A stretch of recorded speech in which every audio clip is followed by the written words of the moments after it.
Bem-vindo ao Freudcast. Aqui nada é proibido. Vamos mergulhar nas águas profundas do inconsciente. Vamos falar de angústia, sexualidade, maternidade, pânico, depressão, síndromes, fetiches e tantos outros assuntos que envolvem o labirinto da psique humana. Só que desta vez, quem vai sentar no divã são as neuroses e não o paciente. Alerto que nem sempre teremos respostas prontas, mas prometemos que, no mínimo, você vai ser desafiado para olhar para si mesmo, já que a psicanálise pode ser uma lanterna iluminando os cantos mais escondidos da nossa mente. Como diria Freud, onde há id, deve haver ego e, claro, o superego. Começa agora Freudcast.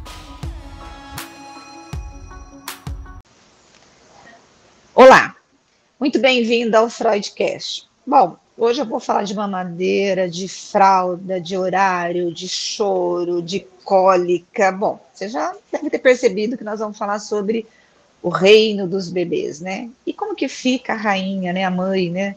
Ela sofre com tanta cobrança, ela dá conta de tudo isso. O que pode acontecer na saúde emocional dessa mãe? E é sobre isso que nós vamos falar hoje com a doutora Mônica Geisa Cerezer, que é psiquiatra e que tem uma vasta experiência no cuidado da mãe e das crianças e de jovens e de bebês. Ela, inclusive, escreveu um livro, E Se Eu Soubesse. Doutora, muito bem-vinda ao Freudcast. Obrigada, eu agradeço o convite, bom dia a todos. Bom, nós vamos falar sobre o burnout materno. Primeiro, o que é burnout? Veja só, o burnout, o termo burnout veio de um problema que tinha dos trabalhadores. Não é um assunto que foi criado para falar de mães, né, de pais, de parentalidade. Só que vem se falando disso desde a década de 80. E aí, pós-Covid, fez o boom aí de realmente estar crescendo esse termo aplicado à parentalidade, que significa, como o nome diz, burnout, estou queimando, estou na exaustão, né? Então, se a gente fosse definir o burnout materno, é um desequilíbrio, que é um estado de exaustão constante que vai estar acarretando não só a mãe, é que eu trabalho mais com mãe, mas é parental, é quem cuida dessa criança. Então, esgotamento, tanto físico quanto emocional, que vai afligir essa mulher. E o que estava acontecendo? Muitas pessoas falam assim, mas ela não percebeu que está em burnout?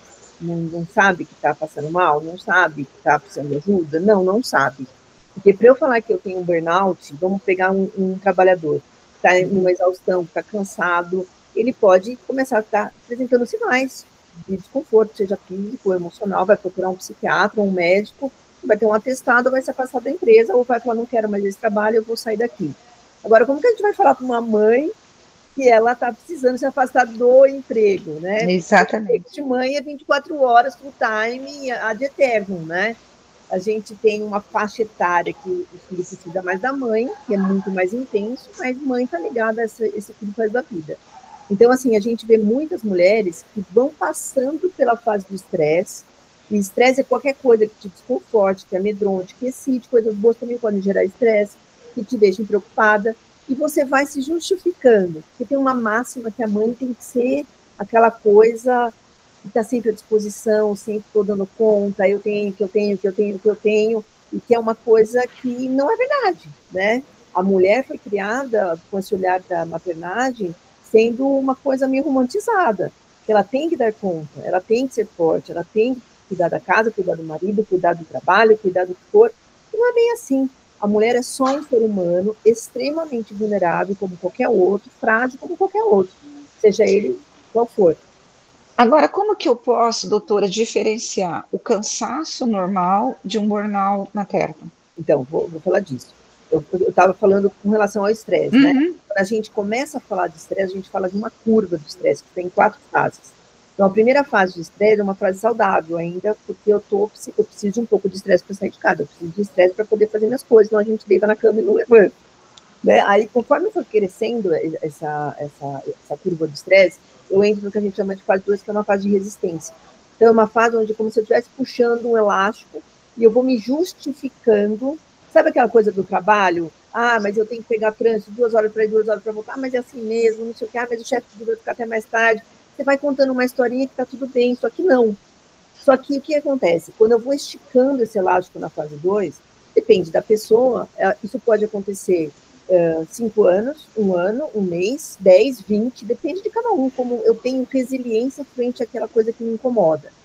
Só que as mães, como eu disse, elas não vão simplesmente deixar o filho e vai delegar e alguém cuida, e não funciona assim, vou trocar né, de status quo. Aí ela vai para a fase 3. Na fase 3 começa a quase exaustão. Então eu começo a apresentar sinais. Que sinais? Eu durmo mal por um tempo, depois eu durmo bem. Eu começo a ficar irritada, sem saber porquê, e daqui a pouco volta ao normal. Eu começo a perder a libido, depois volta ao normal. Podem ter sintomas físicos, como se fosse alterações glicêmicas, alterações pressóricas, dor de estômago, queimação, doença de pele, quem tem disposição a ter um vitiligo, alguma coisa, acontece depois, some, alergias, coceiras.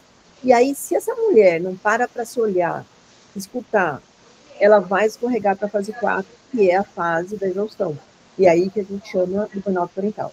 Então, o que acontece? Nessa fase 4, o que eu tenho de predisposição para acontecer, seja ela emocional ou física, vai acontecer. E no burnout materno tem um adendo, que é mais grave ainda. Porque a mãe, ela começa a se comparar com a mãe que ela foi um dia, e ela não consegue mais se ver naquele lugar.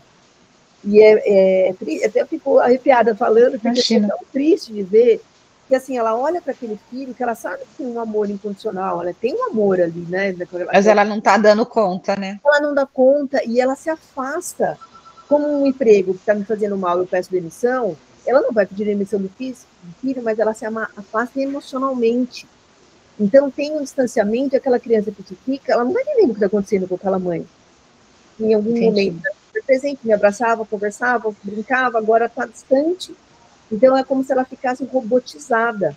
Ela vai fazer o que for extremamente necessário. Então, a gente pode ter uma interrupção da comunicação entre mãe e filho, aquela troca, assim, ela começa a fazer de forma mecânica, então não há mais uma troca emocional entre os dois? Não tem, esse que é o grande problema. Se você pega uma criança, pega um bebê, que está naquela formação do vínculo, está começando a ter...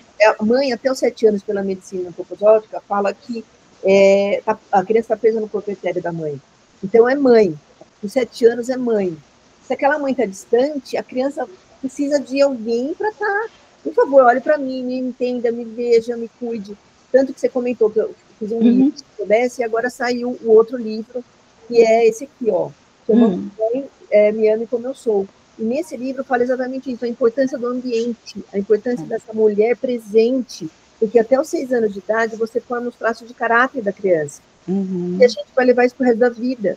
E muitas vezes, quando me pego numa situação de dor, numa situação de conflito, numa situação de estresse, eu, adulta, quem vai prevalecer é essa parte que foi formada ao longo dos 6 anos na dor, entende? Entendi. Doutora Mônica, existe um momento crítico no desenvolvimento do bebê ou da criança que torna a mãe mais vulnerável para o desenvolvimento do burnout ou não? Ou isso é a situação de forma geral? Então, qual seria o gatilho ou não existe gatilho? Então, a gente poderia dizer que sim, mas assim, é muito pessoal, né? Porque tem pessoas que têm mais resiliência do que outras, tem pessoas que têm um histórico genético de alguma questão emocional, de psiquiátrica mesmo, e outras não.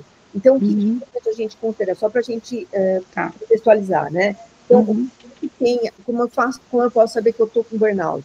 Então, eu tenho um distanciamento afetivo do meu filho, eu vou me afastando emocionalmente, eu me sinto exausta, tanto emocionalmente como fisicamente, eu começo a me comparar, com quem eu já fui um dia, com a mãe que eu já fui um dia, e eu fico realmente sem prazer nenhum no que se diz respeito ao processo de maternagem. E aí, a gente tem que tomar atenção, porque eu não posso confundir burnout materno com depressão. É isso que eu ia te perguntar, qual é a diferença do burnout com a depressão pós-parto? Eu posso ter essa questão desses sintomas, mas isso é um contínuo, não é de repente eu estou assim. A depressão, ela pode vir a ser uma consequência do burnout, mas não necessariamente o burnout é uma depressão, entende? Burnout porque eu estou exausta, mas eu não estou deprimida. Entendi. O que acontece quando você me traz, né? Assim, Mônica, mas tem algumas questões que favorecem o ter ou não? Imagina que é uma gangorra, que eu tenho que explicar. as minhas características enquanto pessoa, então, quais são os meus gatilhos enquanto um possível estresse parental, e quais os recursos que eu tenho. Então, a gente fala que existem uma tendência maior aos pais que são perfeccionistas. Sabe aquele pai que tem que fazer o check, eu tenho que fazer, tem que ser assado, agora é hora de dormir, agora é hora de trocar fralda, agora é hora de não sei o que, mas meu filho não come, mas tem que comer, porque é hora de comer.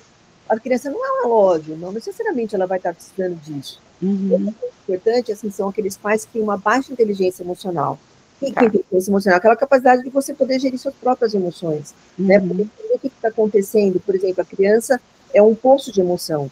E a criança não faz coisas para me afetar, para me agredir, para me provocar. Ela faz, ela só consegue fazer aquilo.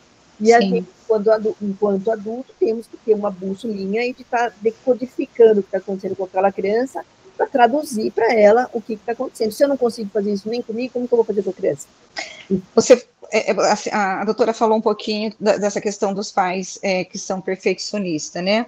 Mas aí a gente tem, a minha pergunta é, o burnout, ele é causado por um excesso de demandas, obviamente, vai de trabalho, casa, filhos, ou o maior problema dele é a pressão interna que a mãe tem da autocobrança e da questão da culpa. Como que entra essas duas questões? Então, veja assim, não é uma causa exclusiva, é um conjunto de coisas. Então, assim, eu posso ter uma predisposição genética para câncer, eu tenho, mas não necessariamente eu vou desenvolver. Mas se eu não comer direito, se eu não fizer os meus exames, se eu não sei o que, pode ser que aconteça.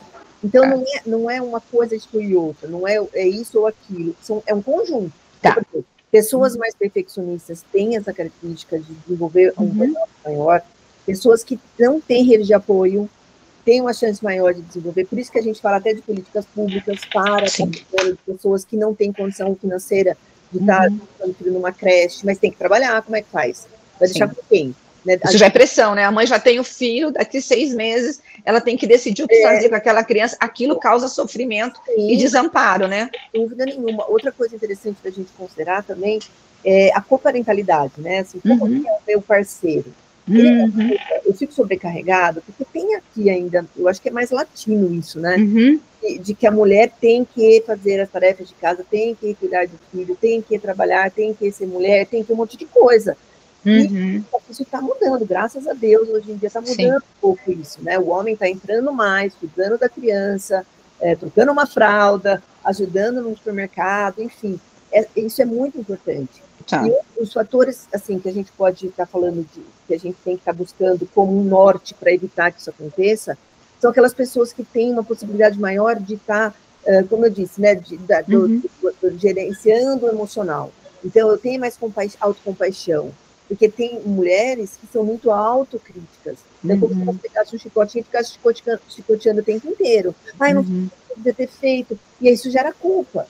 E a culpa vai levando a uma frustração absurda. A frustração gera uma baixa autoestima, e aí pode gerar mais ansiedade, pode gerar a depressão, que você falou, pode gerar um monte de coisas que estavam lá quietinho.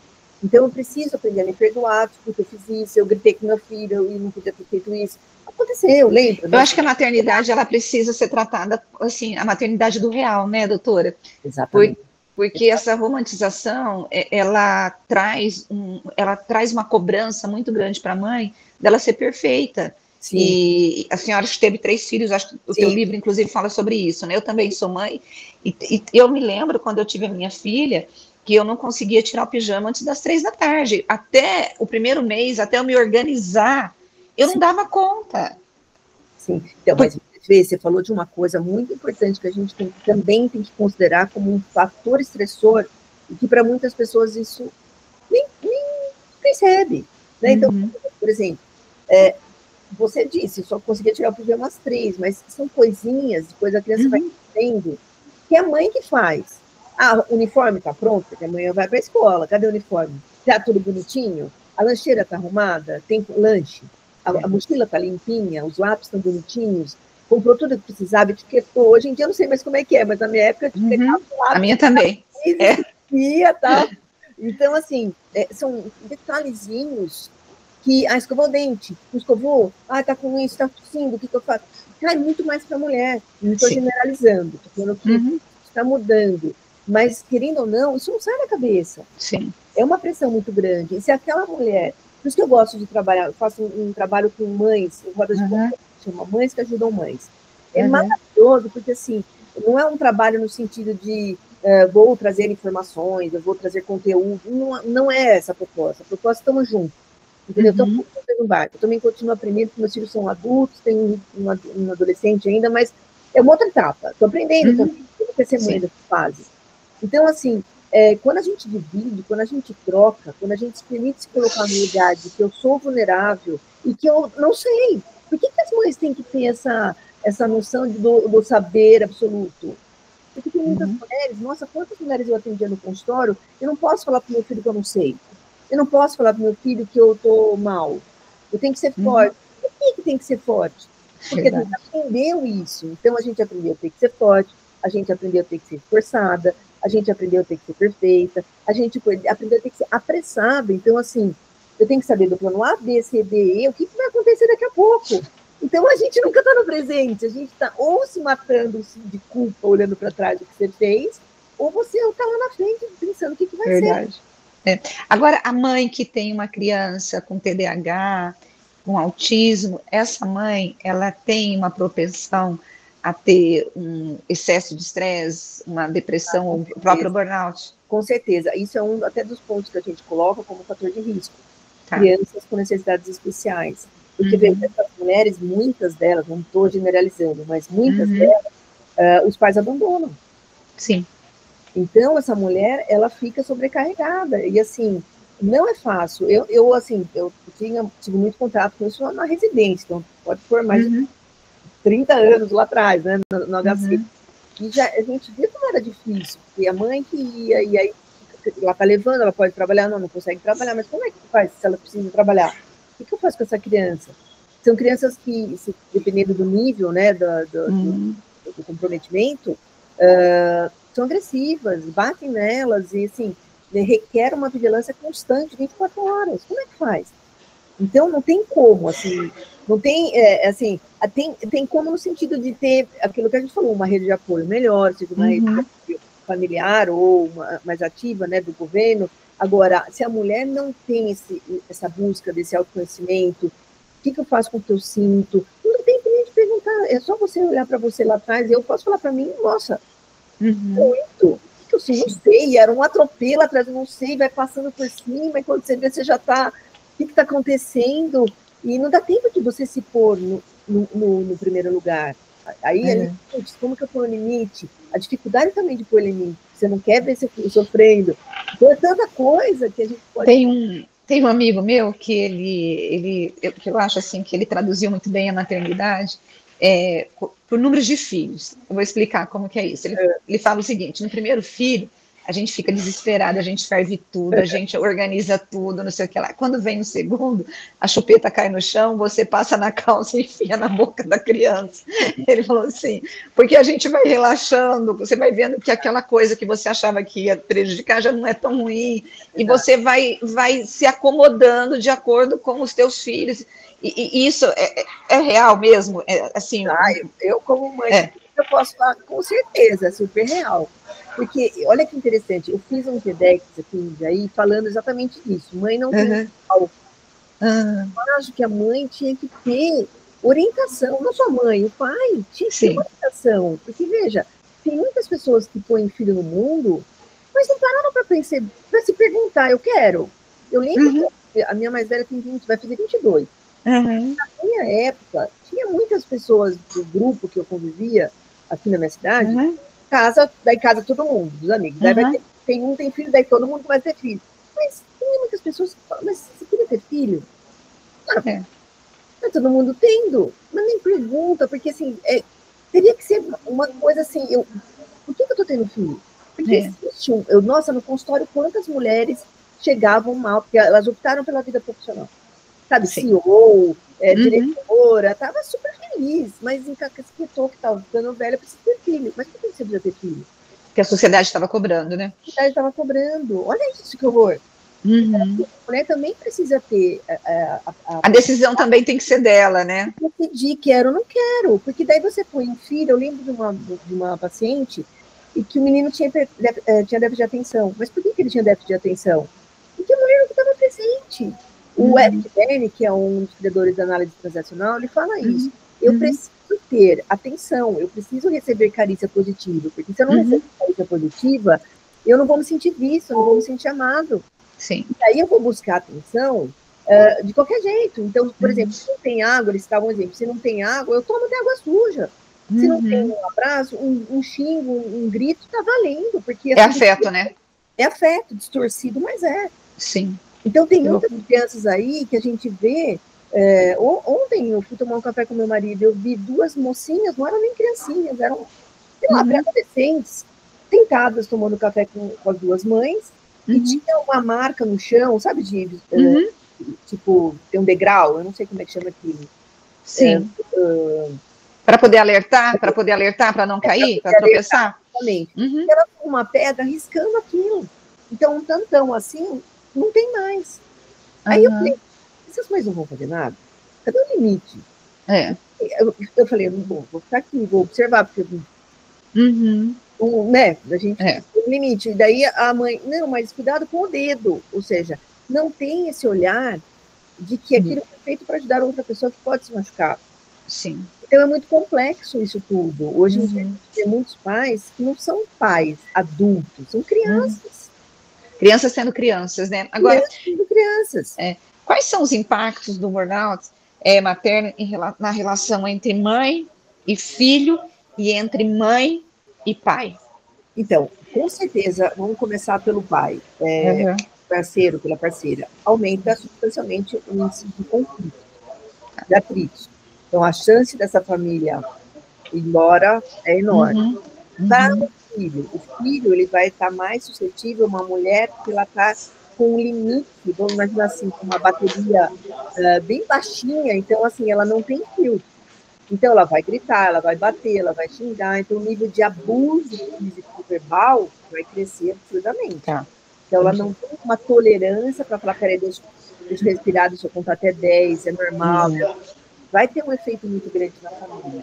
Efeito de negligência, a criança vai ficar mais vulnerável, ela vai sofrer abusos, uma negligência muito grande. Essa mulher pode desenvolver um risco de consumo maior de drogas, abusos em geral, do risco de um suicídio, ou piorar a depressão, piorar ainda mais essa depressão. Então, é importante a gente olhar para isso, né? De uma forma a trazer esse tema mais... ele tem que ser debatido, né? Ele tem que ser falado. Para ter uma proteção, né? E esse tema veio... E é uma proteção para todos, né, doutora? É para a criança, para a mãe, para o pai, porque se você está vulnerável, e a senhora disse que aumenta, né, os conflitos dentro de casa, isso vai causar uma série de transtornos, né? Sim, com certeza. E aí outra coisa que é muito interessante, porque se fala do burnout materno desde a década de 80, mas depois do Covid, que nós somos obrigadas de um dia para o outro a confinar todo mundo no mesmo lugar, aí cresceu assim absurdamente. Sim. E imagina, se eu tenho algum conflito com meu marido, ou alguma questão com meu filho, mas eu vou trabalhar, eu volto à noite, deixa eu falar, passar tempo com isso. E aí daqui a pouco não tinha o que fazer, né? Você tinha que ver, você tinha que lidar. E aí veio, assim, aumentou vertiginosamente a prevalência aí do burnout. Agora, a criança que tem uma mãe com burnout, ela tem a possibilidade de desenvolver problemas emocionais maiores do que uma criança que a mãe está ali mais ou menos normal? Com certeza. Porque, assim, o que uma criança quer? Ela quer ser vista do pai e mãe, ela quer se sentir amada, ela quer se sentir protegida. Essa mãe, imagina você olhar para mim agora e eu vou conversar com você assim, o tempo inteiro, então, você entendeu? Eu não faço contato visual, é uma situação, é ruim, não é gostoso. Você vai falar, poxa, que mulher que é essa? Não olha para mim, ela não conversa comigo. Quer um exemplo? Pega o celular, vamos tomar café? Vamos, a gente é super amiga, agora vamos tomar café. Eu fico o tempo inteiro assim, verdade, que legal, que interessante, tá? E fico aqui. Não. Então, você amplifica isso. Você não cria conexão, né? E aí aquilo que o Winnicott fala do vínculo mãe-filho está quebrado, né? quebrado. E aí, o que você cria? Uma criança desconfiada, insegura, que não vai confiar no outro, que o mundo é muito ruim, o mundo é mau. E aí, dependendo da fase evolutiva dessa criança, o que acaba acontecendo? Você entra numa coisa de ficar na dor. A gente tem muitos adultos vivendo isso. Perdão. Tem muitos adultos que a gente vê que não interagem de uma forma positiva com os outros. Elas ficam ainda buscando um pai e uma mãe nos outros. A gente vê isso em casais. Casais, ou a mulher busca um pai, ou um homem que busca uma mãe, e isso é porque tem uma dor desta criança. Agora, não quer dizer que uma mãe que não tem burnout também não vai causar danos emocionais nos filhos. Sim. Porque é isso que eu estou falando. Você trouxe um vínculo, perfeito. Se você não cria vínculo, você não cria teoria do apego, né? Seguro, vamos dizer, você vive num apego inseguro constantemente. É verdade. Agora, como construir uma rede de apoio eficiente para tentar, eu vou colocar tentar, evitar o burnout materno? Então, o que a gente tem que fazer? Eu acho que, pensando em rede de apoio, a gente vai falar do que a gente pode fazer dentro da família. Ter contato. E pode ser não necessariamente com a família, porque às vezes é filha única, não tem outro, a mãe é de outro estado, o pai é de outro estado, não tem, sei lá. Eu posso buscar amigos, pessoas de confiança, dentro de um prédio, alguém que também tenha filhos, se eu puder ligar, e quando eu precisar de uma ajuda, eu também conta comigo, quando eu precisar, dentro do estado. Aí eu acho que é uma coisa mais difícil de se falar, né, porque não depende do desejo de dar mais creches, né, ou de dar mais, ou de uma empresa realmente ter um número X de vagas para essas mães que têm filhos.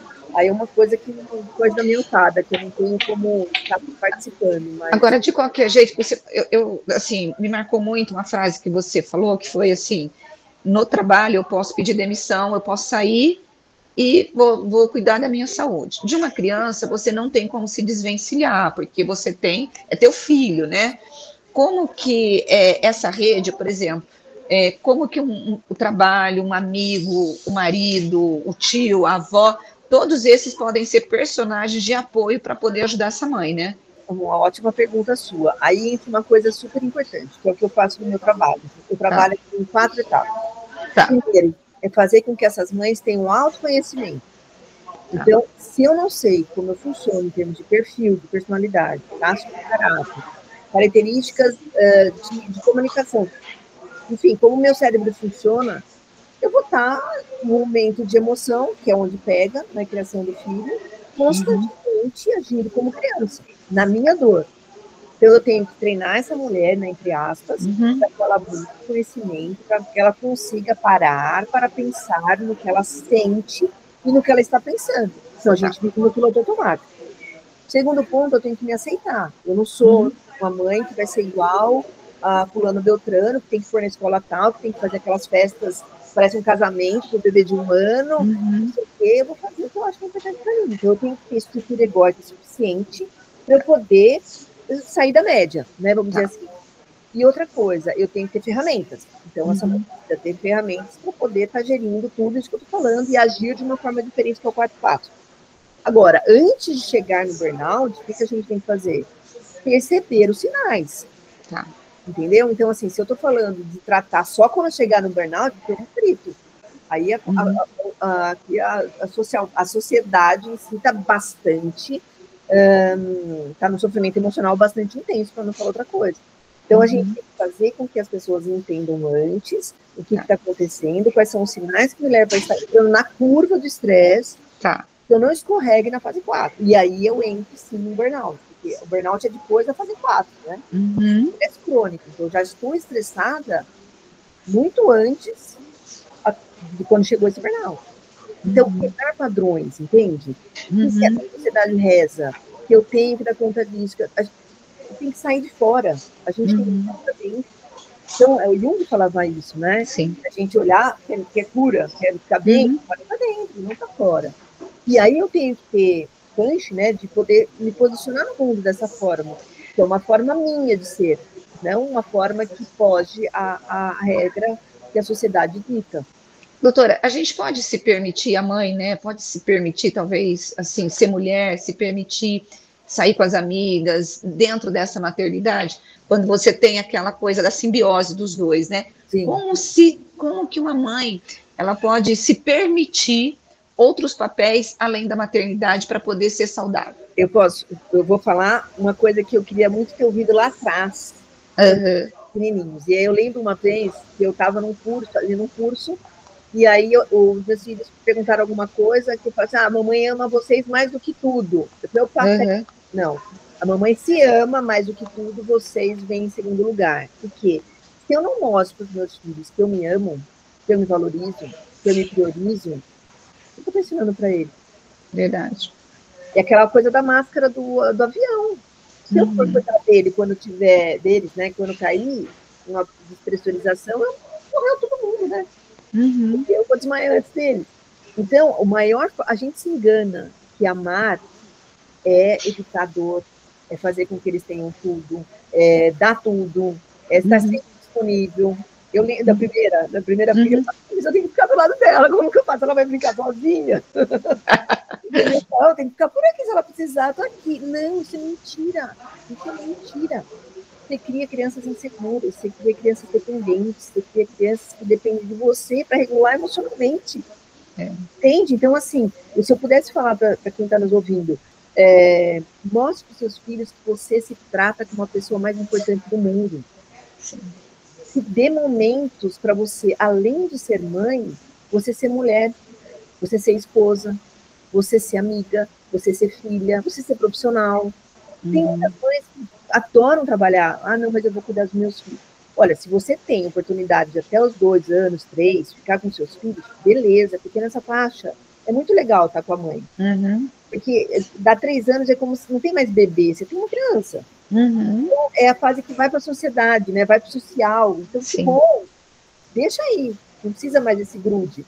Agora, se você não tem,